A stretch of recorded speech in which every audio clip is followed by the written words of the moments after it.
क्षमा कर दीजिए भैया। लक्ष्मण, उठो।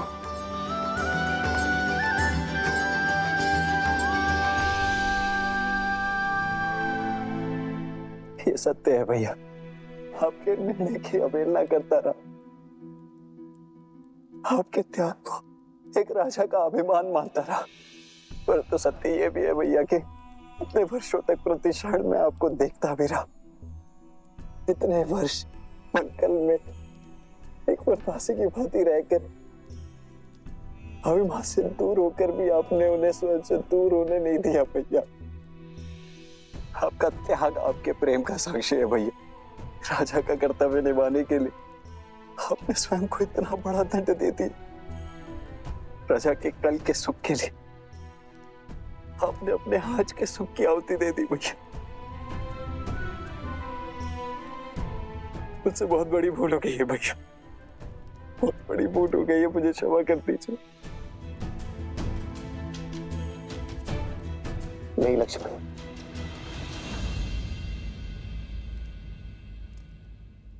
जितना दुख मुझे सीता के बिछड़ने का था, उतना ही दुख मेरे लक्ष्मण को स्वयं मुझसे दूर जाते देखने का था। किंतु दुख के साथ साथ एक विश्वास भी था कि मेरा भाई एक दिन मेरे निर्णय को अवश्य समझेगा। वो एक दिन मुझे क्षमा अवश्य करेगा, एक दिन मेरे पास लौटकर अवश्य आएगा। और मेरा विश्वास करो लक्ष्मण, सीता भी सम्मान सहित अयोध्या लौटकर अवश्य आएगी।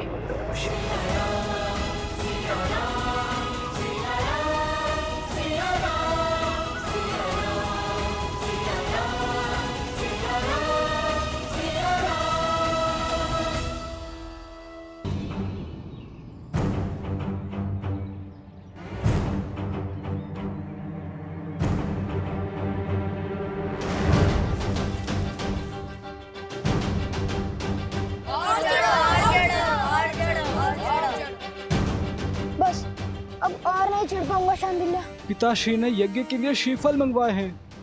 रिक्त हाथ लौट नहीं सकते। ऊपर चढ़ो, अन्यथा दंड मिलेगा।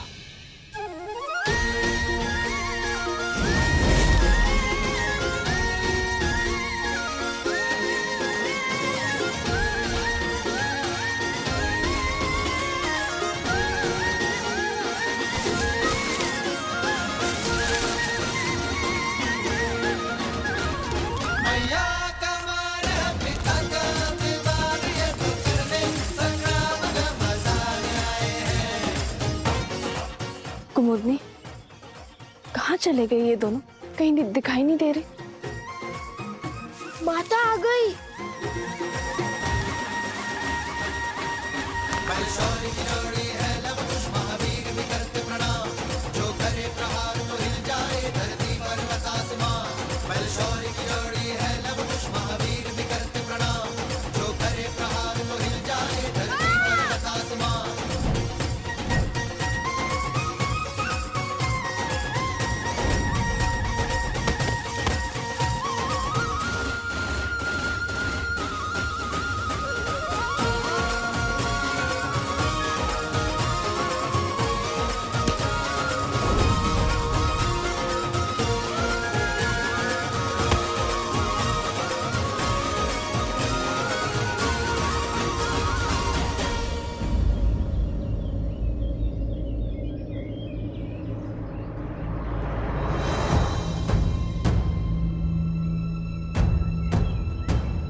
फिर से उद्दंडता कर रहे हो ना तुम लोग?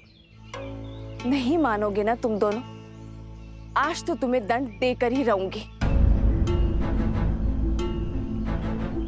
कुश, नीचे आओ। नहीं, मैं नहीं आऊंगा। अब दंड दोगी। ऊपर रहकर क्या दंड से बच जाओगे? मैं भी देखती हूँ कि कैसे नहीं उतरते।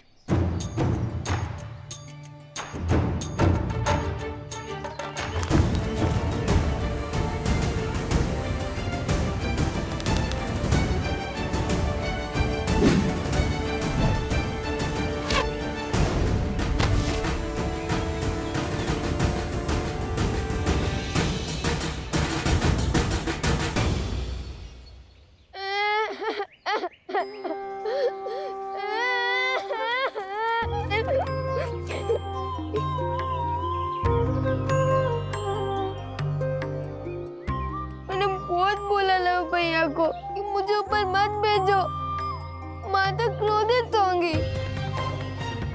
फिर उन्होंने मेरी एक ना सुनी। बड़े भैया का आग्रह था, वरना मैं और इतना बड़ा दुस्साहस। रोना बाद में, पहले दंड लो। जब डांटने का उद्देश्य पूरा हो गया, मैंने रो भी लिया। फिर क्यों डांटना? जो नहीं रो रहे हैं उन्हें डांटिए ना। बहुत बचाल हो गए हो तुम दोनों। आज संध्या का भोजन तुम दोनों को नहीं मिलेगा। जाओ, यज्ञ में भूखे बैठे रहो।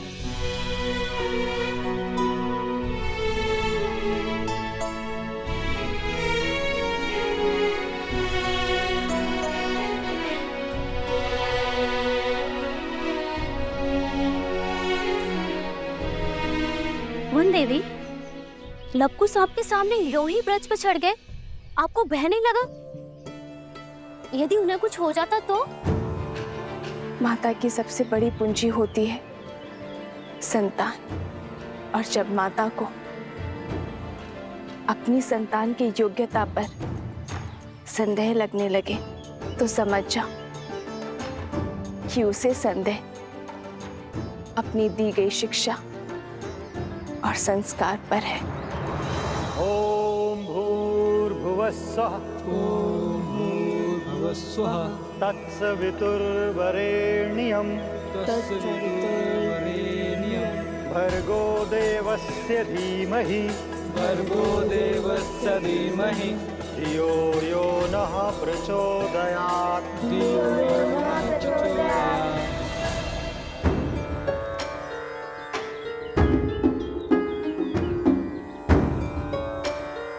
लव, कुश, तड़ासन में खड़े होकर वेद पाठ करो।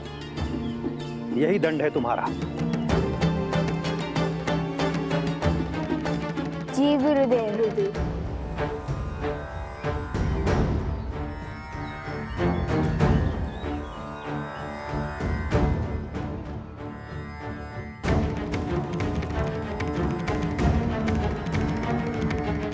देख रहे हैं लव भैया, कैसे माता और गुरुदेव से हमारी चुगली करके हमें दंड दिलवाकर कैसे मुस्कुरा रहा है ये शांडिल्य। पता नहीं माता का मन बसीचेगा भी या नहीं। मुझे तो अभी से ही भूख लग रही है। और जन पाना है, शांति से वेदों का पाठ करो और करने दो। ओम भूर्भुवस्सुः तत्सवितुर्वरेण्यं भर्गो देवस्य धीमहि धियो यो नः प्रचोदयात्।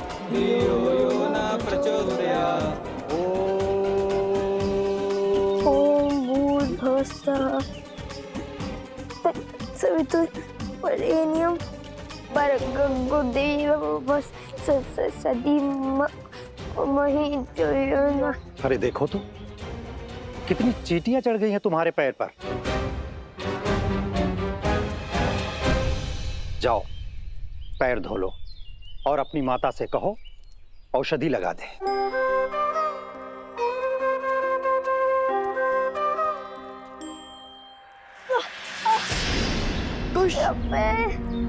भैया सहायता करो। जाओ, सहायता करो। जी गुरुदेव। कुश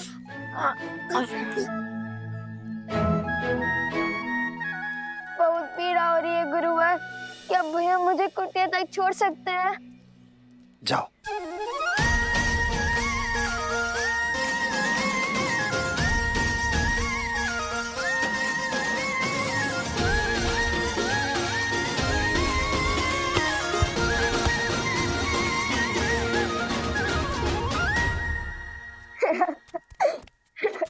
क्या आवश्यकता थी इस स्वांग की? आवश्यकता थी भैया।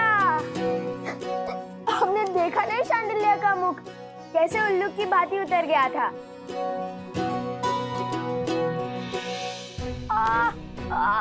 मेरा पैर। अरे अब क्या हुआ? बहुत पीड़ा हो रही है। क्या हुआ?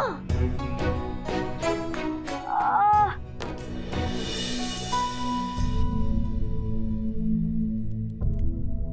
क्या हुआ कुश? कैसे हुआ ये सब?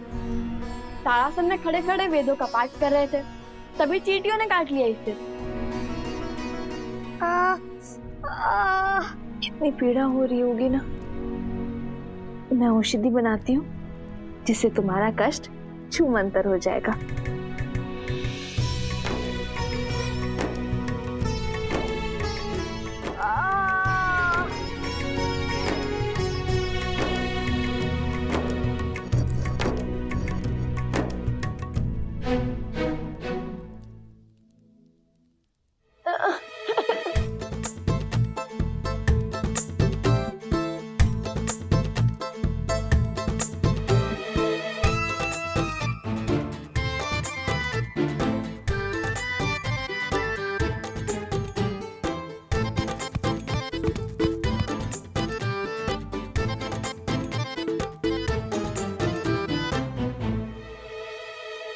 माता रहने दीजिए ना, इतनी भी पीड़ा नहीं हो रही माता। तनिक सी चींटियों के काटने से वीरों को कहाँ कुछ होता है। औषधि रहने दीजिए माता, और भोजन खिला दीजिए, बहुत भूख लगी है। दंड में दया नहीं होती, और जब ऋषि हरित ने अपने पुत्र शांडिल्य को नारियल लेने के लिए भेजा था तो तुम दोनों वृक्ष पर क्यों चढ़े? आज तुम दोनों को अन्न का एक दाना भी नहीं मिलेगा। मुझे लगा आप भूल गई होंगी। अब रोना शुरू मत करना। बताओ लव, तुम दोनों वृक्ष पर क्यों चढ़े?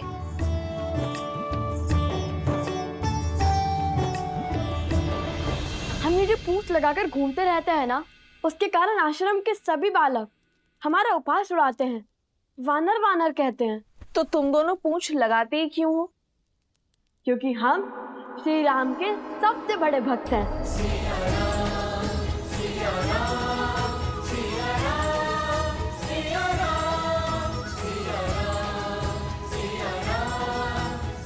हनुमान जी से भी बड़े भक्त हैं। इसलिए पूंछ तो लगानी ही पड़ती है ना। तो इसका शांडिल्य से लड़ाई का क्या संबंध है? और तुमने उसके कार्य में बाधा क्यों डाली? माता, भ्राता शांडिल्य बड़े ध्रुत हैं, सदा हमें छेड़ते रहते हैं। उन्होंने हमें चुनौती दी थी कि यदि हम श्री राम के सबसे बड़े भक्त हैं तो उन्हें उड़कर दिखाएं। और पता है सोमकरण ने क्या कहा? हनुमान जी के पिता तो स्वयं पवन देव हैं। तुम्हारे पिता कौन है बताओ?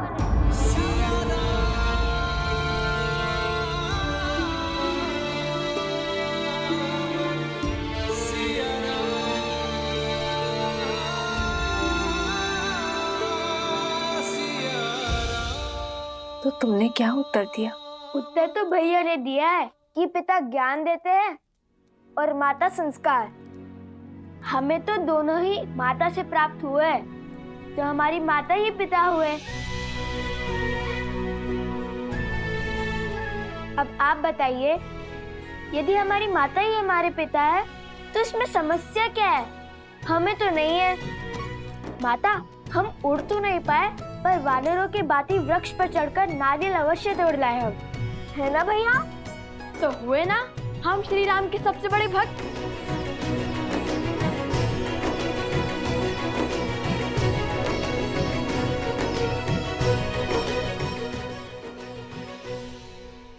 नहीं, तुमने केवल वीर हनुमान की नकल की है।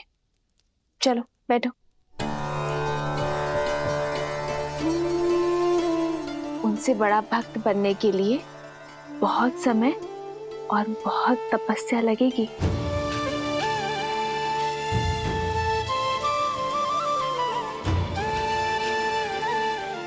चलो भोजन करते हैं।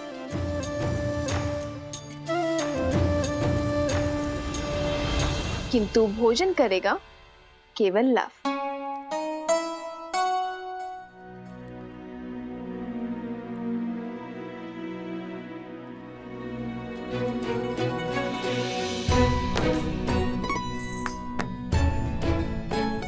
किंतु तुम्हारे दंड का क्या? तुम भोजन नहीं खा सकते। मैंने तो सिर्फ मुंह ही खोला था, किंतु ग्रास तो माता ने खिलाया है।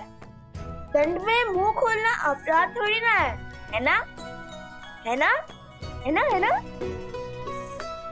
मैंने क्षमा किया तुम दोनों को।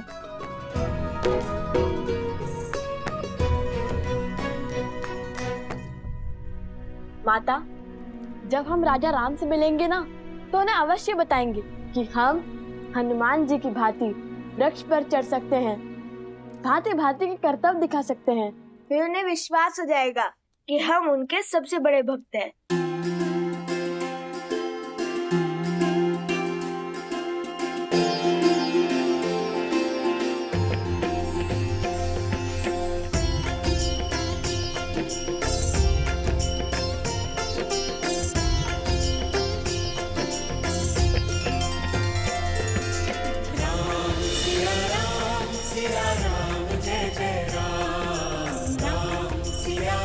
बस आस है तो उस दिन की जब ये आपसे मिलेंगे, अपने पिता और आराध्या से। राजकुमार शत्रुघ्न की, राजकुमार शत्रुघ्न की, राजकुमार शत्रुघ्न की, राजकुमार शत्रुघ्न की, राजकुमार शत्रुघ्न की, राजकुमार शत्रुघ्न की, राजकुमार शत्रुघ्न की, राजकुमार शत्रुघ्न की, राजकुमार शत्रुघ्न की।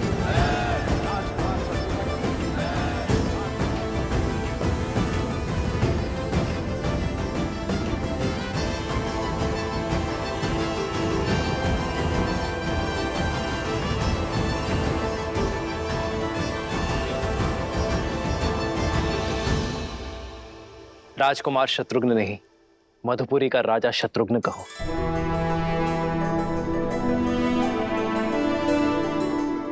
मधुपुरी राज शत्रुघ्न की।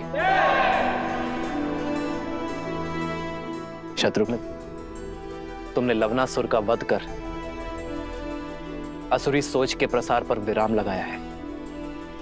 वो सोच जो ऋषियों को अपमानित कर, निर्दोषों को दंडित कर, घरों और मंदिरों को अशुद्ध कर संतुष्टि पाते हैं। बीते 12 वर्षों में आप चारों भाइयों ने समस्त आर्य भूमि में प्रशंसा और सम्मान अर्जित किया है।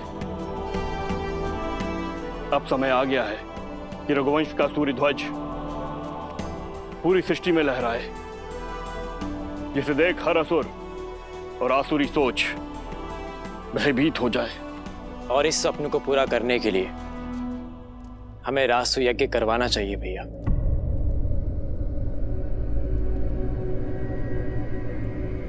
नहीं भरत,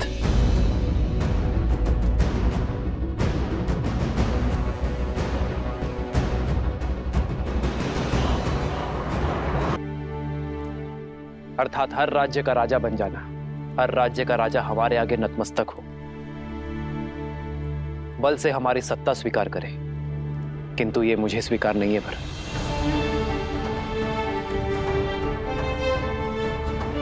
रामराज्य का लक्ष्य है कि हर कोई मन से स्वतंत्र अनुभव करे, मन से मुक्त अनुभव करे।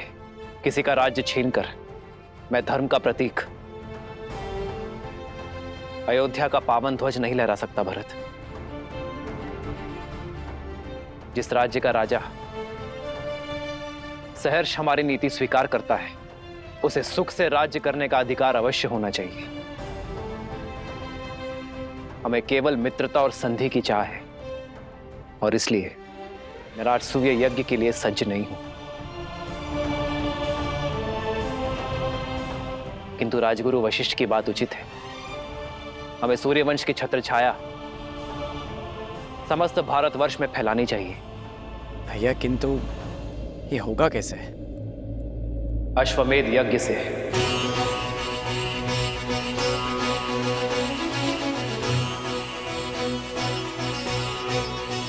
महाराज के कहने का तात्पर्य है कि जो भी राज्य हमारे यज्ञ के अश्व का श्रद्धा पूर्वक स्वागत करेगा, उस राज्य में धर्म की अर्थात राम राज्य की स्थापना होगी। वो राज्य हमारा मित्र राज्य बन जाएगा। और हमारा युद्ध केवल उनसे होगा जो हमारे अश्व को रोकने का दुस्साहस करेगा। आचार्य, हमें अश्वमेध यज्ञ की तैयारी आरंभ करनी चाहिए।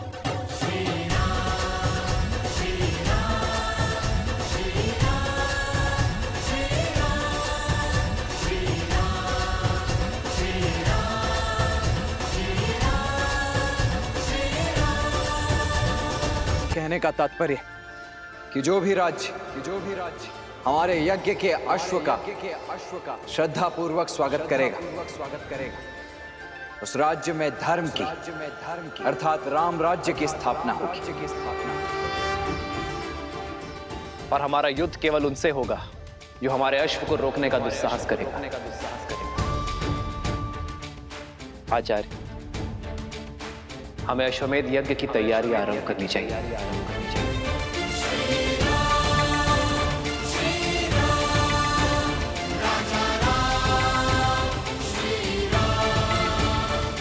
चंद्रबाहु, बानासुर, राम अश्वमेध यज्ञ कर रहा है।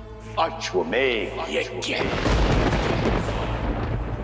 अपने राम राज्य का प्रचार कर रहा है, किंतु मैं ऐसा नहीं होने दूंगा। इसलिए चंद्रबाहु, मेरे पुत्र, ऐसी युक्ति लगाओ कि राम का ध्यान भटक जाए,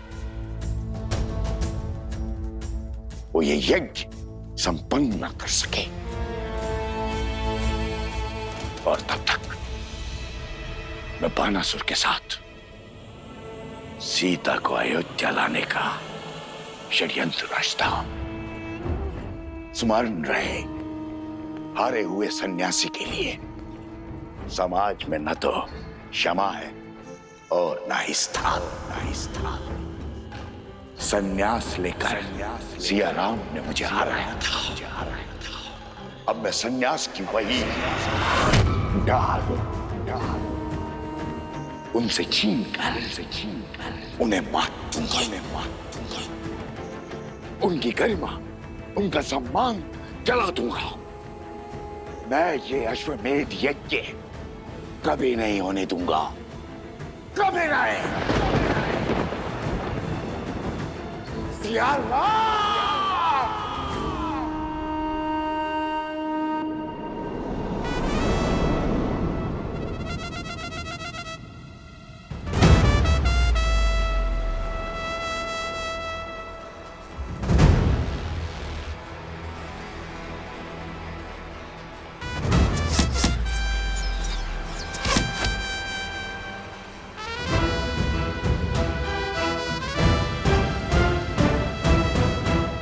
इसमें कौन सी बड़ी बात है लवकुश?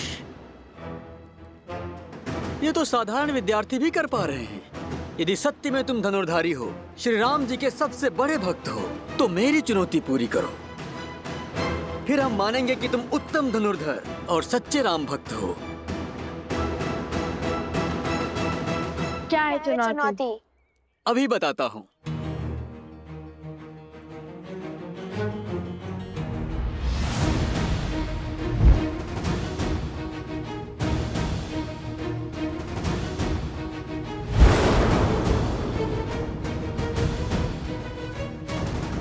तुम्हें इन मटकों को भेदना है।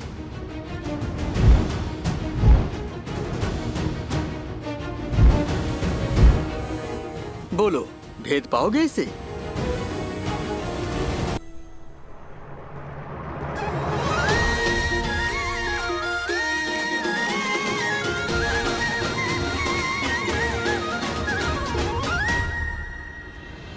इतनी सरल चुनौती, लगता है द्वेष की अग्नि धीमी पड़ने लगी है।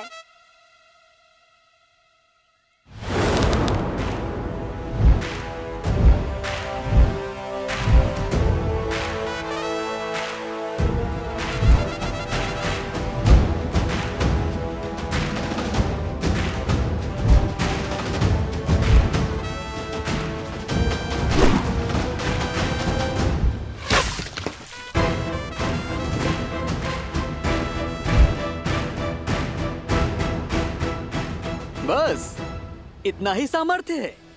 बंधु, तुम बहुत अधीर हो, पूरी बात नहीं सुनते। चुनौती एक प्रहार से 3 मटकों को फोड़ने की है। स्मरण है ना राम भक्त, किष्किंधा में कैसे रामचंद्र जी ने एक साथ 7 वृक्ष भेदे थे।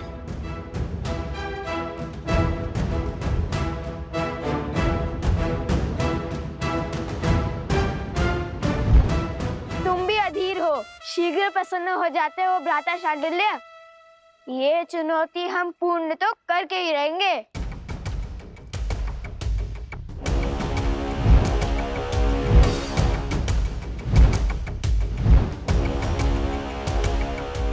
चाहिए भैया, भेज दीजिए।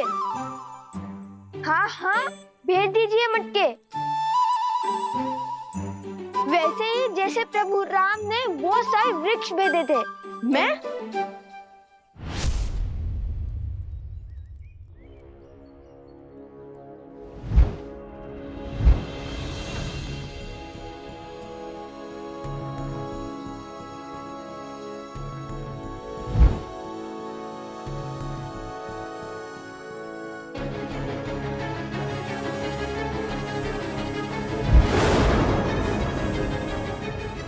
रुको रुको, वहां से नहीं, तीनों मटकों को यहाँ से भेजना है। यहाँ से, जहाँ पे मैं खड़ा हूँ, बाण यहाँ से चलाना है।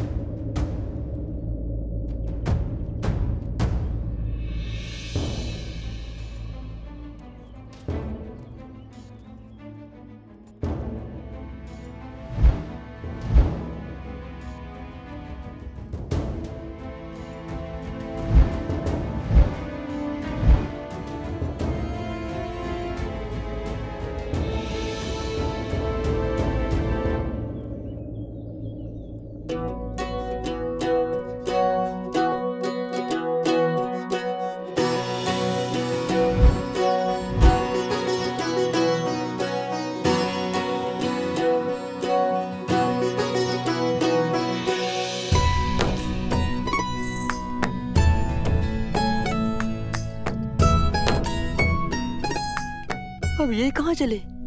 लगता है पराजय स्वीकार कर ली इसने।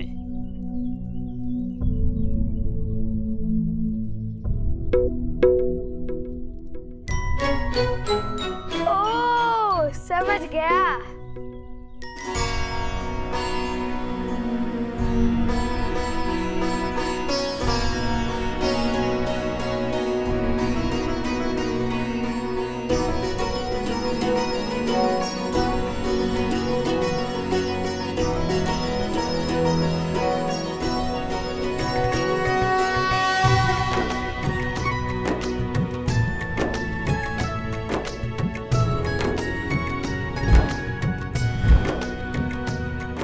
क्या देख रहे हैं भैया?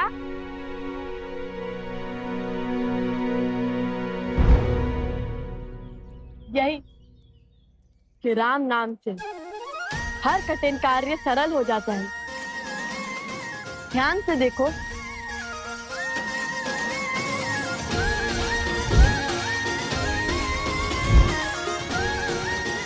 भैया अब ये 3 मटकों को अवश्य एक साथ भेदेगा। हाँ, अवश्य भेदेगा।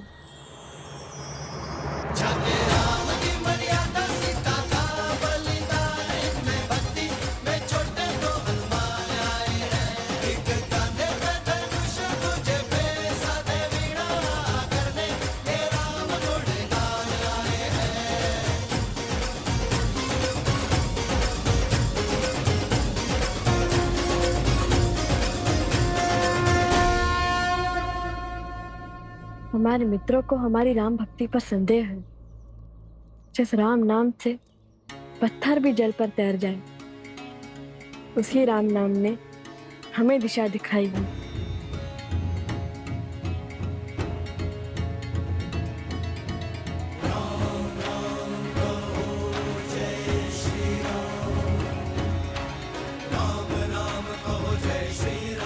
राम सर पे हो रघुवर का हाथ, तो हर दुविधा आसान होगी। तुम वीर पुरुष, तुम पराक्रमी, तुम मर्यादा के हो स्वामी, साथ तुम्हारा जिसके साथ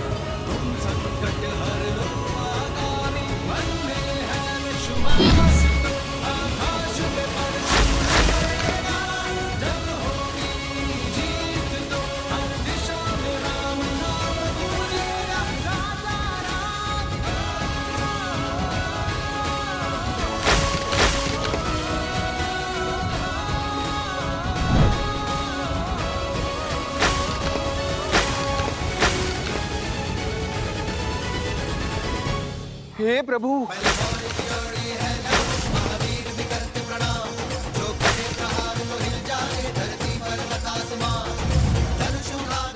अरे कोई रोको उस तीर को, देखो।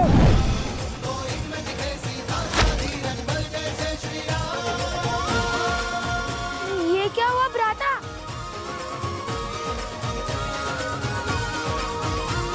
अरे मटके! कितना जल बह रहा है। कोई रोको इस तीर को, सारा पानी बह रहा है।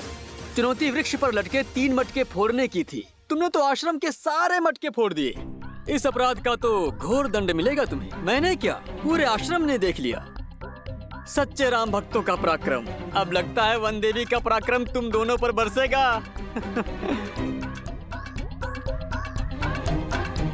लवकुश, लो आ गई तुम्हारी माता, अब आनंद आएगा।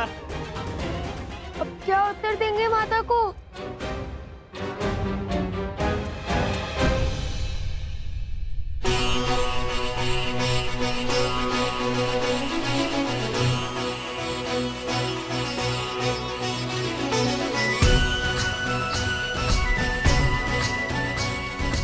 अश्वमेध यज्ञ के विधान के अनुसार ये वेदी 4 अंगुल और ऊंची होनी चाहिए। कुंड तक 21 सीढ़ियां होंगी, सभी 7-7 अंगुल की।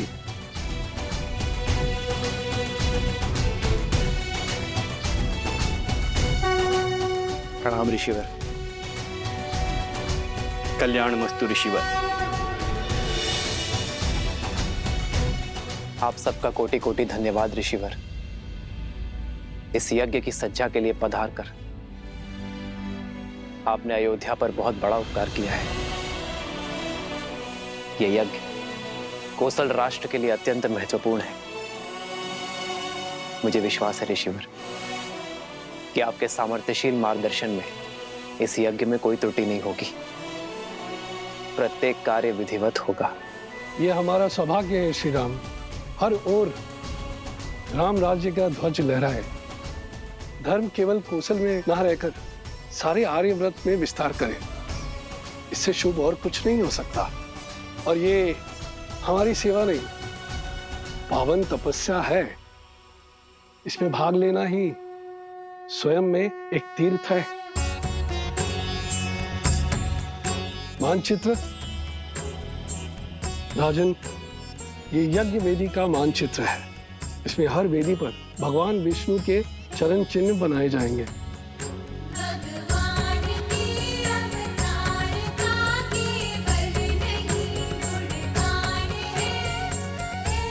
आइए।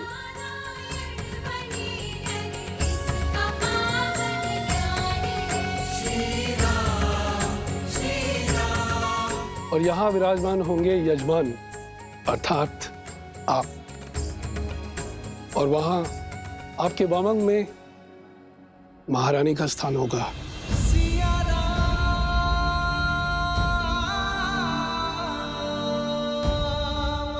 वेदों के अनुसार यज्ञ में यजमान के सपत्नी सम्मिलित होना अनिवार्य है।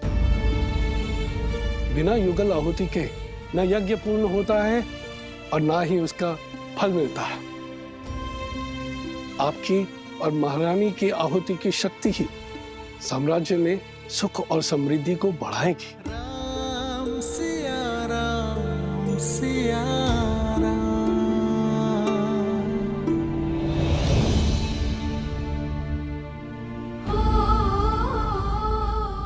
देख रही हो वन देवी, उत्पात चरण पर है। इन्होंने आश्रम के सारे मटके फोड़ दिए। इतनी दूर से जल लाए थे, सारा जल बह गया।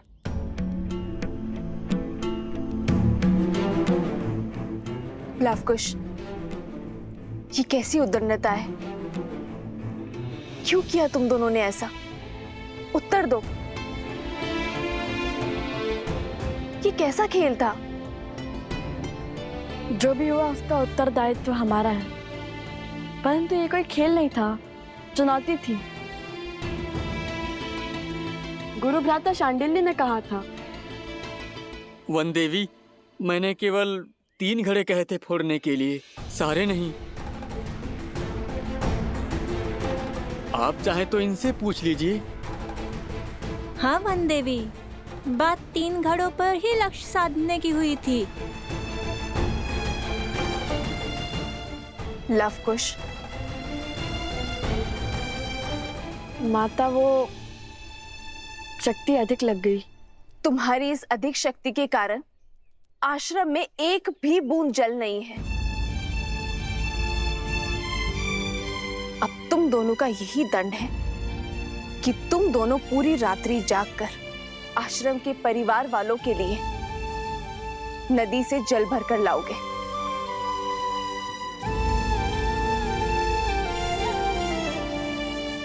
समझे? पर जल लाओगे किसमें? सारे घड़े तो फूट चुके हैं। अब पहले तुम्हें कुम्हार के पास जाना होगा और नए घड़े लेने होंगे।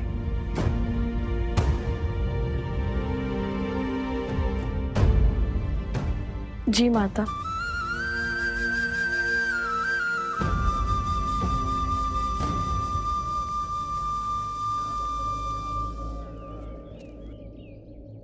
आप चिंतित ना हो देवी। कुछ व्यक्तियों की दृष्टि में यह उद्दंडता है, पर सीधा देखा जाए तो श्री राम नाम की महत्ता की गूंज छुपी है इसमें। इस परीक्षा ने यह सिद्ध कर दिया कि राम नाम की शक्ति में इनका विश्वास कितना दृढ़ है। राम सिया राम जय जय राम। राम सिया राम जय जय राम।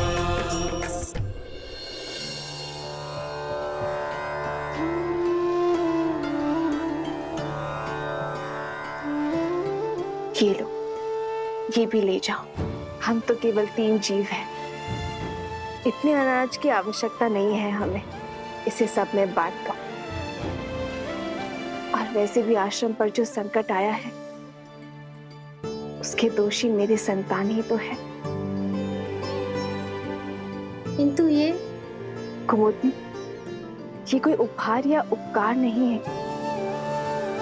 मेरी क्षमा याचना है।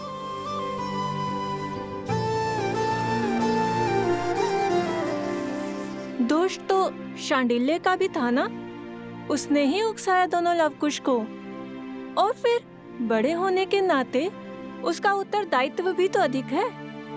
दंड केवल लवकुश को क्यों वन देवी? शांडिल्य का दोष नहीं है, वो तो केवल अपने माता के वियोग से दुखी है। लवकुश को अपनी माता के साथ देखकर कहीं ना कहीं उसके मन में ईर्ष्या होती है, जो कदाचित उसे भी ज्ञात नहीं है। इसीलिए तो वो सदा उनके साथ स्पर्धा करता रहता है।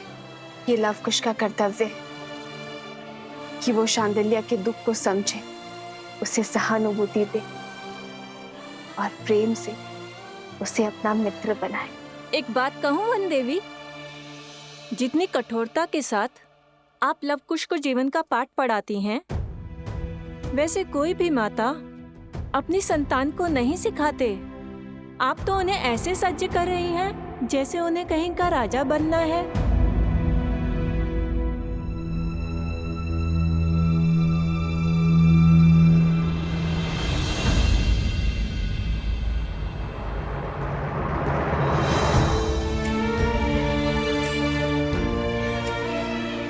अब इसे मैं कैसे समझाऊं आर्य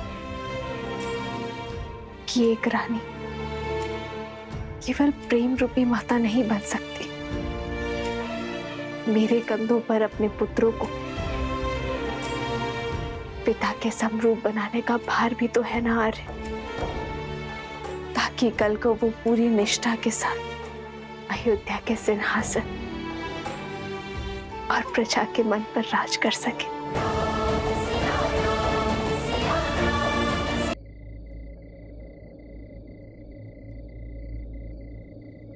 राम।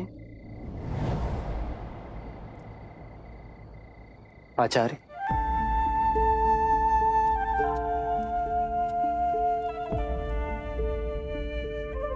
प्रणाम आचार्य।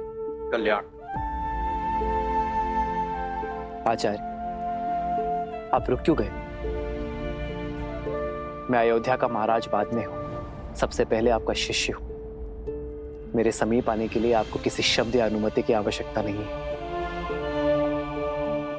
पधारिए। कई आचार्य, क्या आदेश? आपके आने का मंतव्य क्या है? विराजी। नहीं रहा। तुम्हारा कर्तव्य केवल राज्य की सीमा का विस्तार ही नहीं है, तुम पर राज्य की स्थिरता, शांति, सुख और समृद्धि का भार भी है। और ये वनवासी सा जीवन इस समस्या का समाधान नहीं है वत्स। जानता हूं गुरुवर, इसलिए तो अश्वमेध यज्ञ करवा रहा हूं। यह जानते हुए भी कि बिना पत्नी के यज्ञ संपूर्ण नहीं हो सकता।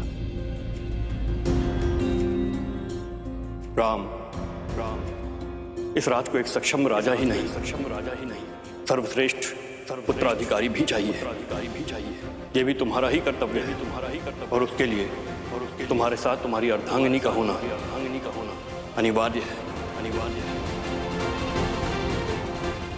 कहो क्या होगा इस समस्या का समाधान? क्या दे पाओगे अयोध्या राज को उसकी महारानी?